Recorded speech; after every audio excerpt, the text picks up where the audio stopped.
tú has dicho, llega la hora de saber de una manera exacta y precisa cómo nos ha ido este año y qué es lo que tenemos que hacer para corregir los errores que hayan sido cometidos. Nadie mejor para contestar a esa doble exigencia que el ministro de Economía y Finanzas, Alex Contreras, que está con nosotros. Le agradecemos la presencia, ministro. Muy buenos días. Buenos días, Fernando. Buenos días, Mávila. Muy buenos días. Estar aquí siempre. Las cifras definitivas sobre el crecimiento económico del año 23 que estamos a punto de cerrar serán conocidas dentro de unas semanas en el curso del mes de enero. Pero ya debe tener un anticipo claro, por favor, de manera que quisiera que nos confirme cuál es la tasa de crecimiento y si nos diga que en efecto es la peor de las últimas décadas.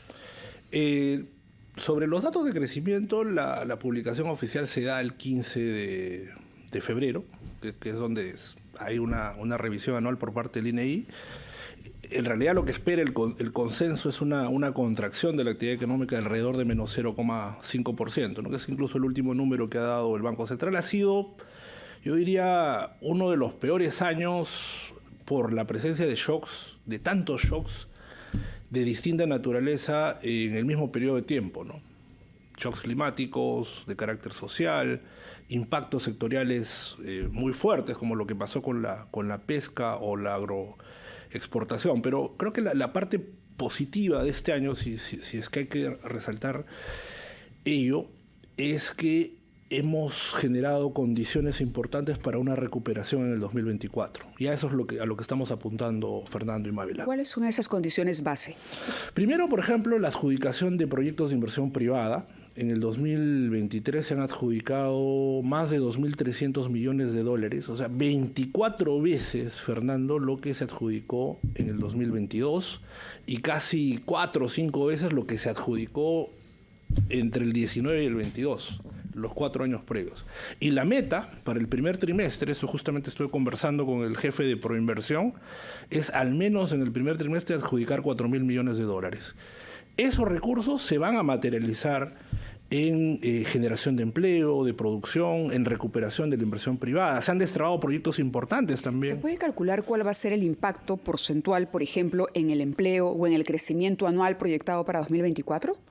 ¿De ese shock de inversiones? Lo que esperamos es una recuperación de la inversión privada. Estamos apostando por un crecimiento de 2,2%. Esa es nuestra última cifra.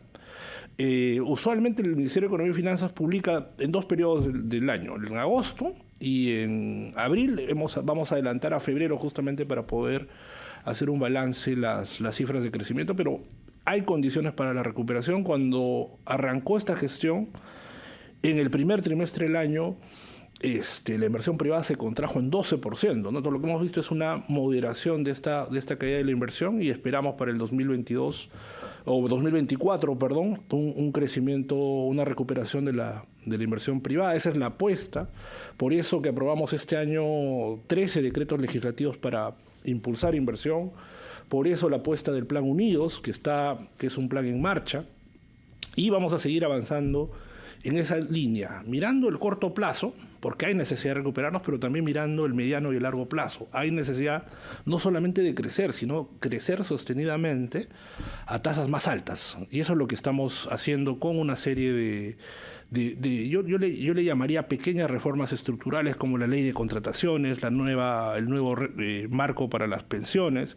El día de hoy, por ejemplo, vamos a discutir en Consejo de Ministros la simplificación de los regímenes tributarios, que es algo muy importante de cara a promover formalidad, a generar también crecimiento, y sin duda la gran tarea, así como hemos destrabado proyectos de infraestructura, es también avanzar en el destrabe de proyectos mineros. Todo esto en un contexto de cuentas fiscales sanas, en un contexto en donde hemos duplicado los ahorros del Fondo de Estabilización Fiscal, que son nuestros ahorros de emergencia, que han pasado de 1.500 millones de dólares a inicios del año a 3.200 millones de dólares, en un contexto en donde hemos asignado el presupuesto récord para la preparación frente al fenómeno del Niño, y en un año en donde la inversión pública ha permitido amortiguar, o sea, sin el impacto de la inversión pública, sin el impacto de los programas Compunche Perú 1, Compunche Perú 2, probablemente estaríamos hablando de una caída cercana al 2%, ¿no? Entonces, lo que hemos podido hacer... Nos ha dicho entonces que hoy sesiona el Consejo de Ministros, un día excepcional, jueves no suele ser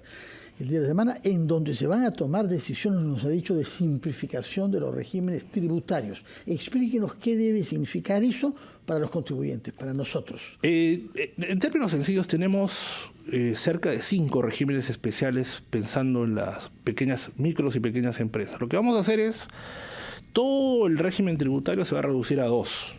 Un régimen especial para las empresas más pequeñas y un régimen general, digamos, para el resto de empresas. El sistema actual tiene una serie de inconvenientes. Por ejemplo, no genera incentivos para que las pymes declaren su planilla. ¿Por qué? Porque no tienen deducciones fiscales. Segundo lugar,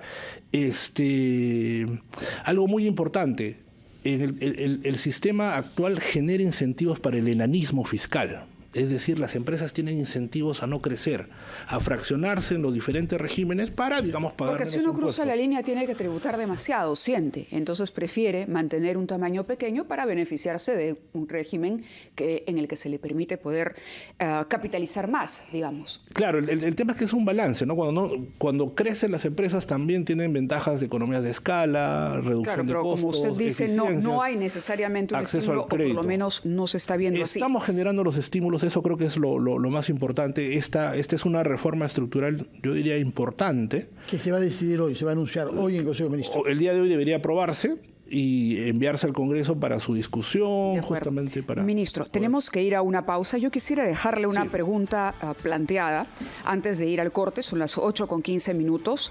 Usted nos ha hecho una suerte de repaso de todos los factores que han contribuido a que este año sea un año malo para la economía peruana, sobre todo cuando el país estaba acostumbrado a un crecimiento, a destacar incluso sobre los países de la región. La pregunta es muy sencilla y es, ¿usted considera que ha hecho todo lo posible y que su gestión ha sido una buena gestión en lo que va desde que asumió la cartera? Vamos a la pausa y me gustaría que nos responda sobre esto y algunos otros detalles más al volver. Es ahora, emprendedor. Con los préstamos con garantía hipotecaria de Rebaja Tus Cuentas. Consigue el éxito en esta campaña navideña. Asegura tus ventas. 1:00 de la mañana, continuamos en ampliación de noticias y nos acompaña el ministro de Economía y Finanzas, Alex Contreras. Decíamos que hoy por hoy es momento de hacer un balance de cómo hemos manejado la economía a lo largo de este año, un año difícil que vamos a cerrar en negativo, y ver qué cosa podemos corregir, enmendar o emprender el próximo año para que esto cambie. Yo le había dejado planteada la pregunta al ministro Contreras sobre si usted haría un balance de su propia gestión de manera autocrítica.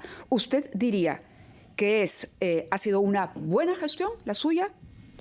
No, yo creo que no entraría al punto... Ha hecho todo lo posible, digamos, porque entendemos el impacto que han tenido los factores que usted ha señalado. Es imposible poder vaticinar o adelantarse a un fenómeno climático, a lo que queda detrás de una pandemia, ¿no? La recuperación económica, la inestabilidad política, son factores que un ministerio no puede manejar.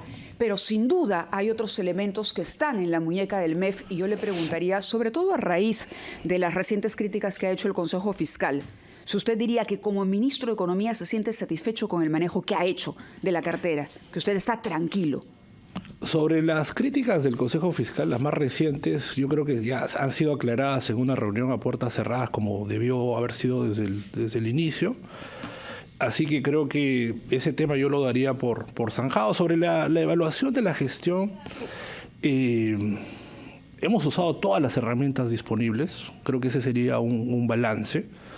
Desde el inicio, yo pregunto, ¿hace cuántos años que no hablábamos de agendas de crecimiento?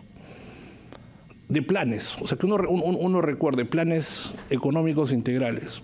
Yo creo que eso fue con Punche Perú. Ha sido muy importante en amortiguar el impacto negativo. El tema muchas veces está relacionado a los resultados. Entonces, cuando tú haces una evaluación de menos 0,5 del año, pero ¿qué cosas hicieron? Primero, estamos sembrando inversión privada para hacia adelante. Si me permite interrumpirlo antes de que nos cuente esto.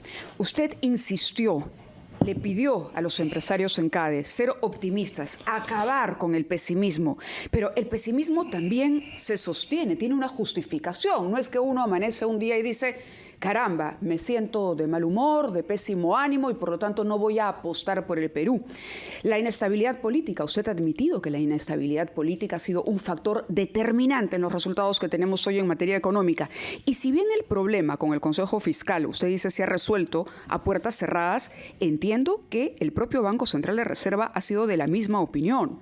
Esto de pedirle al Banco de la Nación 1.000 millones de soles como adelanto de utilidades, que para el Consejo Fiscal y para algunos otros especialistas es casi un maquillaje para cumplir con la regla fiscal. Estamos en un límite peligroso. Usted dice a puerta cerrada, pero los ciudadanos queremos saber que nos transparente esa información. ¿Cuál va a ser el manejo si usted se va a ceñir estrictamente a cuidar ese manejo fiscal de las cuentas de nuestro país? Sobre ese punto, y lo decía al inicio, hemos duplicado los ahorros fiscales.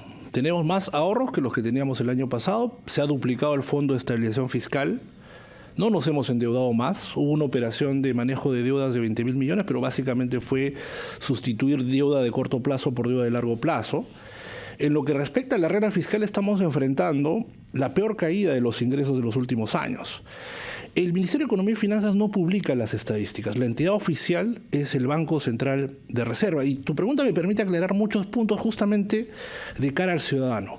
Primero, es inusual adelantar las utilidades. Primero, esas utilidades por ley son utilidades del Tesoro Público y se adelantan en un contexto sobre el Banco de la Nación. 1.000 millones de soles que de 1.000 millones de soles recibido y que fue objeto de una crítica severa por miembros del Consejo Fiscal. Por ejemplo, se criticara que era una operación inusual. Primero se hizo en el 2002 y en el 2004 lo hizo cuando era ministro de Economía PPK, lo hizo Silva Ruete también en el 2004 en un contexto de caída de ingresos. Lo hemos hecho en el 2023 justamente para compensar. No es ningún maquillaje de cifras, simplemente las utilidades que usualmente se recibían en el 2024, tratamos de compensar. Porque ¿y si no se reciben? Estando el año ya cerrado, es muy difícil que eso no suceda. Justamente por eso esperamos hasta el final del año. Es una medida que se toma el 1 de diciembre, precisamente por eso, porque queríamos tener verosimilitud y certidumbre sobre estas utilidades. Y habían algunas preocupaciones del Consejo Fiscal que justamente me permitía aclararme. Uno, no afecta al Banco de la Nación, porque estas utilidades son parte de los ingresos no tributarios del gobierno. En segundo lugar, hemos capitalizado este año el Banco de la Nación. Este año el Banco de la Nación va a producir 1.500 millones. De esos 1.000 fueron como ingresos para el Estado, 400 fueron a capitalizar el Banco de la Nación. Eso es algo importante que había que mencionarlo. No afectaba de ninguna manera la solvencia, ¿no? Usted comprenderá. 7 minutos de la mañana. Continuamos conversando en RPP con el ministro de Economía, Alex Contreras. Y había quedado todavía pendiente una respuesta con relación a las críticas que hizo el Consejo Fiscal sobre... esto que usted ha dicho no es un maquillaje de cifras, pero que, por otro lado, sí denota o demuestra que no se estarían cumpliendo necesariamente las reglas fiscales que marcan el manejo de las finanzas en el Perú. Ahora, no ha sido solamente el Consejo Fiscal. Julio Velarde también ha dicho que no se estaría cumpliendo con esto. Entonces ya son dos opiniones en contra. Usted nos ha dicho que esto antes se había hecho y que en ningún momento se trata de un maquillaje. ¿Podría, por favor, transparentarnos esa respuesta? Sí, hay que distinguir dos cosas. Uno, que es el cumplimiento de la regla fiscal y las proyecciones que tiene el Banco Central y el propio Consejo Fiscal. Y otro es la operación que se hizo con el Banco de la Nación, que es una operación, primero es legal, no es ningún maquillaje, el MEF no hace contabilidad de eso, las estadísticas oficiales las maneja el Banco Central de Reserva, y es una medida que se ha utilizado, pero en contextos inusuales como el de este año, ¿no? Este año hemos enfrentado la peor caída de ingresos desde el año 90. Dejando de lado la pandemia. Entonces la pregunta es, ya, frente a eso, ¿qué podrías hacer para cumplir la regla fiscal? Dos cosas. Subir impuestos, que en este momento creo que hubiera sido muy inoportuno, hubiera golpeado más a las familias y a las empresas, o ajustar el gasto fiscal, que también hubiera tenido un impacto enorme, por ejemplo. Se refiere a la inversión pública. Y tanto inversión pública, en un contexto en donde hay caída de la producción, como la inversión que estamos haciendo en este momento preparándonos frente al niño, ¿no? Entonces, ante este dilema, la opción técnica, porque fue una recomendación técnica, fue adelantar estos ingresos del Banco de la Nación, que no comprometían la solvencia del Banco de la Nación, que no desfinanciaban el presupuesto. El BCR dijo que no se cumpliría la regla fiscal también. El Banco Central hace sus proyecciones y probablemente tiene una mayor caída de ingresos de lo esperado, ¿no? Lo que nosotros fuimos absolutamente transparentes con las calificadoras, con la comunidad en general, de que estábamos haciendo los esfuerzos para cumplir la regla fiscal. Son 4 reglas. La regla de deuda no hay problema, la regla de gasto corriente tampoco, la regla de gasto agregado tampoco. El tema viene con el techo del déficit fiscal, que está en 2.4 y en este momento está en 2.7. Nosotros fuimos muy transparentes. Por lo tanto, ahí no se está cumpliendo. La evaluación final se hace en febrero. Entonces tú proyectas y sobre la base de tus proyecciones lo que pase con el gasto, lo que pase con los ingresos va a determinar justamente el cumplimiento o no de la regla fiscal. Y nosotros hemos sido en ese sentido bastante transparentes, al punto que, por ejemplo, algunas calificadoras de riesgo están proyectando 2.6, 2.8. ¿Qué cosa dice el marco fiscal? El marco fiscal dice que cuando hay un incumplimiento de reglas uno tiene que explicar al Congreso de la República y explicar cuáles han sido los factores. ¿Ha sido un factor estructural? Si uno deja de lado el gasto extraordinario asociado a la emergencia y a la reactivación, tranquilamente estaríamos con un déficit de menos de 1,5%, incluso muy por debajo del promedio de América Latina. Pero en este contexto de emergencia, repito, subir impuestos este año hubiera sido pues una muy mala decisión, o aguantar el gasto en reactivación y prevención. Justamente aguantar el gasto. Usted ha mencionado el tema del niño. Estamos en espera mañana de una actualización de las previsiones hechas por ENFEN, pero se le reprocha el no haber atribuido los presupuestos previstos a instituciones como el ANA y como los que se ocupan de la reconstrucción, que ya no es la famosa autoridad de antes, pero todo ese trabajo ha recibido el financiamiento total que se había previsto. Hay dos cosas que... Porque usted dijo en la conferencia de prensa que dio junto a la presidenta Boluarte que había un presupuesto total de 7.500 millones, de los cuales se habían invertido ya 5.000. 5.000 millones. O sea, hay 2.500 que están faltando invertir. Hay 2.000 que todavía se están ejecutando. Y la idea, ya la ejecución en este momento está alrededor del 70%, la ejecución financiera. La ejecución física en algunos casos ya está cerca del 100%, en Piura, en Lambayeque, por ejemplo, según el último reporte que tengo. Pero Piura, hay todavía segmentos del mismo río Piura que no han sido descolmatados. En promedio, estoy hablando de alrededor de... Han habido avances importantes y... Como lo dije el otro día, esta es la gestión, y lo dijo el Contralor también, que más está invirtiendo en prevención. Por eso que nosotros no quisimos hacer un ajuste en algo que en realidad es una inversión importante, porque prepararnos frente al niño lo que hace es reduce el costo social de que se pierdan vidas de ciudadanos, reduce también el costo del daño de la infraestructura. Si tomamos en cuenta el periodo de lo que pasó en el 2017, estamos hablando de pérdidas cercanas a los 50.000 millones de soles, que es lo que va a costar la reconstrucción. Y tu pregunta sobre la autoridad de reconstrucción es justo hoy día tenemos una reunión con los empresarios al mediodía para garantizarles que se les va a pagar absolutamente toda la deuda pendiente para darles esa tranquilidad. Entonces, de ninguna forma ha faltado recursos, hay temas operativos que estamos tratando de resolver lo más rápido posible. Pero el año 2024 yo creo que pinta mucho mejor. Tenemos un Estado con más capacidad de atender la emergencia, más proyectos de inversión que se han podido destrabar, y el reto es grande. Por ejemplo, ¿cuáles? Porque uno de los temas a los que la comunidad económica espera decisiones es Petroperú. Hay muchos reproches a la falta de decisiones y a la atribución sin licitación a la propia empresa pública de algunos pozos. Su opinión sobre el tema, yo sé que no es enteramente su campo, sino el de su colega de Energía y Minas, pero de eso depende parte de nuestra evolución económica también, ¿no? No, sin duda el tema de Petroperú, su reestructuración y la sostenibilidad de la empresa es importante para nosotros. La decisión de la asignación de lotes es una asignación temporal, es algo que se ha comunicado al sector privado. Van a ser 2 años en los que Petroperú va a operar estos lotes, y la idea es que el plan de reestructuración de la empresa que se aprobó en el año 2022 continúe. Nosotros, como lo señaló el Premier, descartamos una capitalización justamente porque estamos enfrentando gastos de reactivación de la emergencia, pero la buena noticia respecto a Petroperú es que ya desde noviembre y en particular de diciembre nuevamente está generando utilidades, que es algo que necesitábamos. Sí, quisiera, bueno, el tiempo nos va ganando, en realidad hay muchas preguntas todavía que quedan pendientes, pero hay una fundamental.